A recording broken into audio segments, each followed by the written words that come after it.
কলকাতা শহরে যারা বিভিন্ন কাজের সূত্রে বাংলাদেশ থেকে এদিকে আসেন বা যারা চিকিৎসা সূত্রে এদিকে থাকেন, তাদের নিজেদের ঘরের স্বাদের ঠিকানা আজ আমার ভিডিওতে। ধর্মতলায় ফ্রি স্কুল স্ট্রিটের এই রেস্তোরাঁয় আপনি যেমন পাবেন শুটকি, তেমন পাবেন কালাভুনা। চলুন আজ একটা বাংলাদেশি খাবারের প্রতিষ্ঠানের ভিডিও দেখা যাক। আপনারা সাবস্ক্রাইব করছেন না কিন্তু, খারাপ লাগছে। সাবস্ক্রাইব করে দিন চটপট, 1 বছর তো হতে চললো নাকি। আর যারা আমাকে চেনেন না তাদের জানিয়ে রাখি, আমি সন্দীপ, আপনারা দেখছেন বেদুইন ফুডি। পরপর কিছু ভিডিওতে বিরিয়ানি দেখিয়েছি, চাইনিজ দেখিয়েছি, আজকে একটু বাংলাদেশি কুইজিন টেস্ট করে দেখব। এর আগে ঢাকাইয়া কাচ্চিরাইনে আমি একটা রিল শ্যুট করেছিলাম ইনস্টাগ্রামে, সেটা ভাইরাল, ম্যাক্সিমামই গালিগালাজ করে। কিন্তু আজকে আমি চলে এসেছি রবিবারের দুপুরবেলায় এই খরা তাপে প্রিন্স রেস্টুরেন্টে বাংলাদেশি কুইজিন টেস্ট করবার জন্য। চলে আসুন একসঙ্গে একটা ভালো ভিডিও শ্যুট করি আর আপনাদেরকে প্রেজেন্ট করি। কেমন? এই ফ্রি স্কুল স্ট্রিট, সদর স্ট্রিট এলাকাটাতে না বেশ ভালো পরিমাণে ফরেনাররা আসেন। তাদের মধ্যে অধিকাংশ বাংলাদেশি মানুষজনও কিন্তু আসেন বিভিন্ন কাজের সূত্রে, বিভিন্ন চিকিৎসার সূত্রে। তো সেক্ষেত্রে এই প্রিন্স রেস্টুরেন্টের খাবার দাবারের কিন্তু বেশ ভালো প্রশংসা শুনেছি। আজকে এসেছি ওনাদের এই কুইজিনগুলো টেস্ট করে দেখতে। মেনু কার্ডটা দেখে যা মনে হলো, প্রচুর পরিমাণে আইটেম আছে। সেখানে ভর্তার একটা আলাদা করে সেকশন আছে, যেখানে আলু ভর্তা, ডাল ভর্তা, বেগুন ভর্তা, শিম ভর্তা, শুটকি ভর্তা, টাকি মাছের ভর্তা, এরকম বিভিন্ন ধরনের ভর্তা আছে।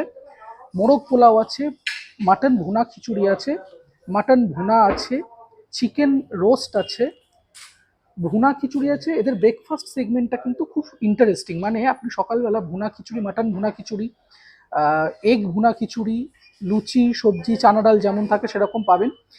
মজার কথা হচ্ছে আপনি কিন্তু এখানে একদম অথেন্টিক বাংলাদেশি খাবার পাবেন। সুতরাং যারা বিদেশ থেকে আসছেন তারা যেমন এখানে মন ভরে খেতে পারবেন, ঠিক সেরকমই যারা এখানে বসবাস করেন অথচ বাংলাদেশি কুইজিন অনেক দিন খাওয়া হয়ে ওঠে না নিজের বাড়ি ছাড়া, সেক্ষেত্রে কিন্তু বেশ অ্যাফোর্ডেবল প্রাইসে এই নিউ মার্কেট এরিয়াতে প্রিন্স রেস্টুরেন্টটা কিন্তু মাস্ট রেকমেন্ডেড। মেনু কার্ডটা অনেক বড়, আপনাদেরকে তবু দেখিয়ে দিলাম। আমি আজকে যে আইটেমগুলো নিয়েছি সেগুলোর সাথে একটু পরিচয় করিয়ে দিই। শুটকি মাছের ভর্তা নিয়েছি, এই রকম শুটকি মাছের ভর্তা আছে। এইগুলো কি দেখতে হবে, আমি এর আগে কখনোই শুটকি মাছের ভর্তা খাইনি, ফলে এটার টেস্ট আমার কাছে একেবারেই আননোন। প্রচুর নাম শুনেছি শুটকি মাছের ভর্তার, যারাই বাংলাদেশ থেকে আসেন বা আমার যারা বাংলাদেশি দর্শক আছেন তাদের অনেকেই বলেন যে শুটকি মাছ ট্রাই করতে। আমি কখনো খাইনি, খেয়ে দেখবো আজকে। শুটকি মাছের ভর্তা একটুখানি নিয়ে দেখা যাক আগে বিষয়টা কীরকম।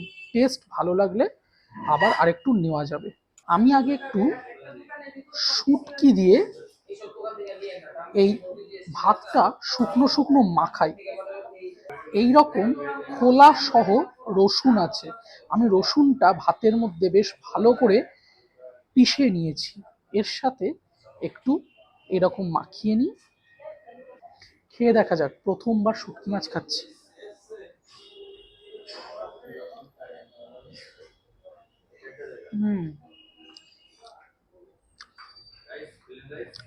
সম্পূর্ণ অন্যরকম খেতে। আমার বাড়িতে ছোটবেলায় যখন, মানে আমার আশেপাশের বাড়িতে যখন ছোটবেলায় শুটকি মাছ হতো, তার গন্ধে আমি থাকতে পারতাম না। কিন্তু এখন দেখছি এটা টেস্টটা খুব একটা খারাপ না, ভালো, চেনা ছকের বাইরে।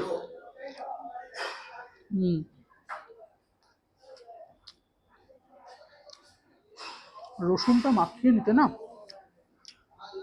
রসুনের একটা ফ্লেভার হিট করছে, নাকেও যেমন করছে, এটা মুখেও তেমন করছে, ভালো। আমার প্রথমবার, অভিজ্ঞতা খারাপ নয়, সুন্দর খেতে। মুড়ি ঘন্ট নিয়েছি, এইরকম একটা বিশাল বড় সাইজের দেখছি মাছের মাথার অংশ আছে। আর এখানে ডাল আছে, আর গোবিন্দভোগ চাল আছে, টমেটো আছে, কড়াইশুঁটি আছে, কাঁচা লঙ্কা আছে। আমার চেনা মুড়ি ঘন্টর বাইরে এর স্বাদটা আমার যতদূর মনে হচ্ছে, কারণ আমি বাড়িতে যে প্রকৃতির মুড়ি ঘন্ট খেয়ে অভ্যস্ত, এটার স্বাদ মনে হয় তার থেকে অনেকখানি আলাদা হতে চলেছে। খেয়ে দেখা যাবে ব্যাপারটা আসলে কীরকম। এইরকম সুন্দর একেবারে তেলালো মুড়ি ঘন্ট আছে। এই মুড়ি ঘন্টটা একদম বিশাল বড় একটা মাছের মুড়ো দিয়েছে, এই রকম লিটারেলি মুড়ি ঘন্টতে মুড়িই আছে আমার পাতে। আমি অল্প একটু লেবু নিয়ে নিলাম। এখন রেস্টুরেন্টে বেশ ভালো ভিড়, ফলে আমার ফ্রেম কেমন আসবে আমি জানি না, তবু চেষ্টা করছি ভালো ফ্রেম ধরার। মেখে নিয়েছি একেবারে।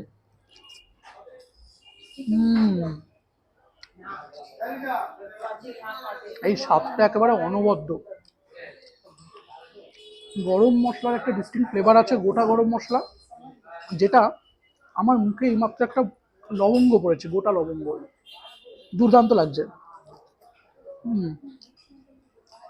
এটার সাথে আলু ভাজা আমি বলেছিলাম, কিন্তু আলু ভাজা নেই এখন, ফলে আমি এটা আলু ভাজা ছাড়াই খাচ্ছি।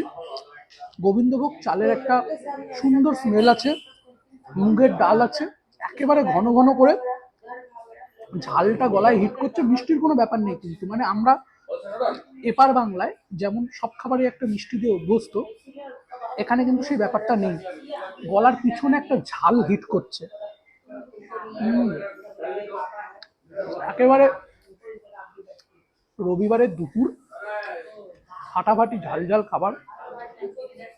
খাবার যে দেশেরই হোক, দেশ ভিত্তিতে খাবারকে হিংসা করার কিছু নেই, মজাচ্ছে খান। মাটন কারি নিয়েছি এনাদের, এই রকম 1 2 3, আর এইটা খুব সম্ভবত আলু, দেখতে হবে ব্যাপারটা কি, মনে হচ্ছে আলু। আর এই রকম একটা বেশ ঘন গ্রেভি আছে, কাঁচা লঙ্কা আছে, দেখা যাক খেয়ে কেমন বিষয়টা। খাবারটা বেশ ঝাল ঝাল, বুঝলেন, মানে আমার কান দিয়ে হালকা হালকা ধোঁয়া বেরোচ্ছে।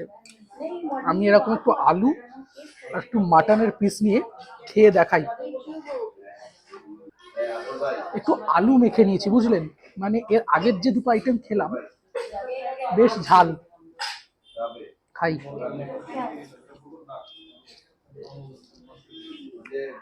এটা ভালো খেতে, এটা সিরিয়াসলি ভালো খেতে, মানে আমার কাছে এই মাটন কারিটা একেবারে চ্যাম্পিয়ন স্বাদের। এইরকম বেশ হালকা হালকা চর্বি আছে, আর এই রকম মাটনের সিদ্ধ, এই দেখুন, জাস্ট হাতের হালকা টানে ছিঁড়ে যাচ্ছে, ভিতরটা এইরকম গোলাপি গোলাপি একটা ব্যাপার আছে, অল্প অল্প হাড় দিয়ে মাংস একেবারে জমজমাট।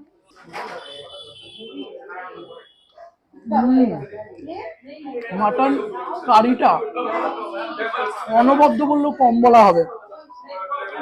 এতক্ষণে যে আইটেমগুলো খেয়েছি তার মধ্যে শুটকি ভর্তাটাকে আমি 8.5 দেবো, কারণ ওটা আমার কাছে, আমার প্যালেটে নিউ। গোবিন্দভোগ চাল দিয়ে ডাল দিয়ে যে মুড়ি ঘন্টটা, সেটাকে আমি 9.5 দেবো। মাংসটা একদম 10-15। দুর্দান্ত। আমি আর একটু গ্রেভি নেব, ইট ডিজার্ভস, এটা সুন্দর খেতে, অপূর্ব স্বাদ। হাতের হালকা টানে এরকম মাটন ছিঁড়ে গেলে রবিবারের দুপুরটা কিন্তু একেবারে জমে যায়। এরকম একটা গাল বানিয়ে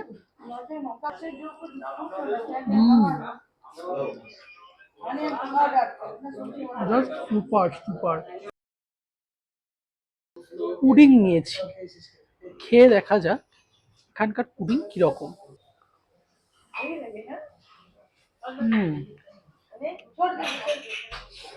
একটা অদ্ভুত স্বাদ, মানে ভেতরটা নরম যেমন হয় অ্যাজ ইউজুয়াল পুডিং এর, কিন্তু বাইরের যে এই ব্রাউন কালারের অংশটা রয়েছে না, অ্যাজ আ ফুড ব্লগার আমি এই স্বাদটা ডিফাইন করতে পারছি না, এটা আমার ব্যর্থতা, মাফ করবেন।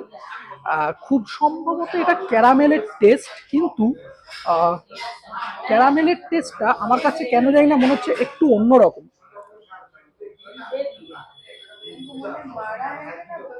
একটা আনইউজুয়াল ফ্লেভার, আমি এরকম খাবার আগে কখনো খাইনি, মানে এরকম পুডিং যেমন খাইনি, ঠিক সেরকমই আমি এই বাংলাদেশি কুইজিন যেগুলো খেলাম তার টেস্ট বাড কিন্তু আমার টেস্ট বাডের সঙ্গে ম্যাচ করেনি।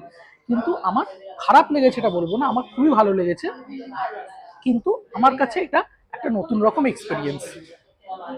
ভিডিওটা ভালো লাগলে অবশ্যই সাবস্ক্রাইব করবেন।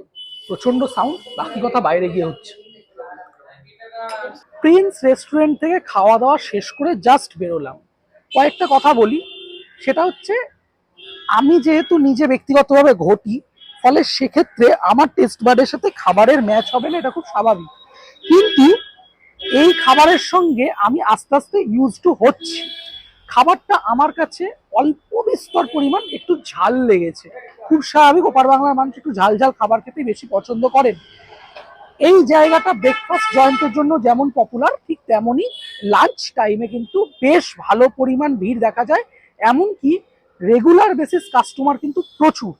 ফলে আমার কথা যখন আমি বলছিলাম ভেতরে, তখন দেখবেন আপনারা অনেক নয়েজ শুনতে পাবেন। সেই নয়েজটা কিন্তু এই রেগুলার কাস্টমারদের। ফলে আমি তো তাদেরকে তো ওইভাবে বারণ করতে পারি না, উল্টে আমি ব্লগ করছি, সেটা তাদের একটা বিরক্তির কারণ হতে পারে। সেই কারণে আমি খুব সংক্ষেপে এই ব্লগটা শেষ করেছি। ভিডিওটা কেমন লাগলো আপনারা জানাবেন। ভালো লাগলে চ্যানেলটা যদি মনে হয় যে লাইক এবং সাবস্ক্রাইব করার যোগ্য, অবশ্যই করুন। ততক্ষণ টাটা।